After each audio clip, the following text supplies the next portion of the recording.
Why Gi-hun sacrifices himself to let the baby win. In a perplexing yet seemingly important sequence from Squid Game Season 2, the shaman informed Gi-hun that he had only come this far because he had a mission to do.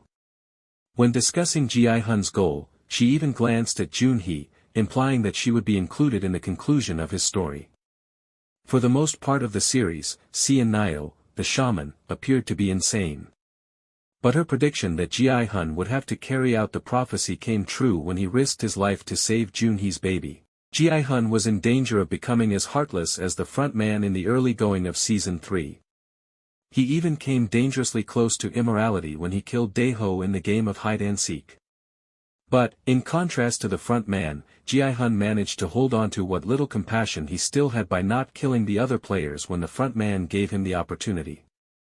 He wouldn't have been any different from Myeong-gi, who was prepared to kill his child in order to win, if he had accepted the front man's offer and murdered his rivals while they were asleep. Gi-hun was able to sacrifice himself for the infant because he managed to maintain his humanity. After everything he has done and gone through, Gi-hun also appears to realize toward the conclusion that he might never be able to live with himself in peace.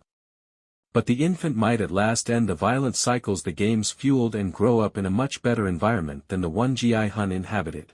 Given that Gi-hun, like Sang-woo, recognizes the consequences of his actions and lets someone else win the reward, the conclusion of Squid Game Season 3 also shares many similarities with that of Season 1.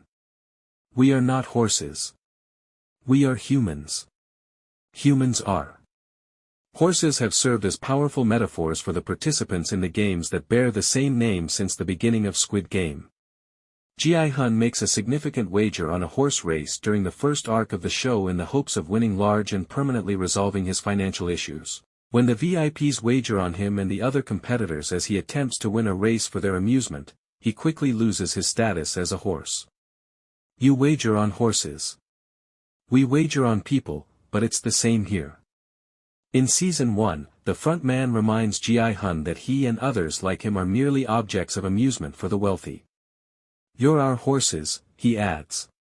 Gi-hun and the players, like horses, conform and struggle to perform in the games without taking into account their human rights and autonomy. But when the event comes to a close, Gi-hun uses what little power he has left to protest the game's organizers and remind them that they are human beings, not horses. Gi-hun boldly retaliated against the front man in Season 1 by telling him to listen carefully. I am not a horse. I am a human. I want to know who you people are and how you can harm others in such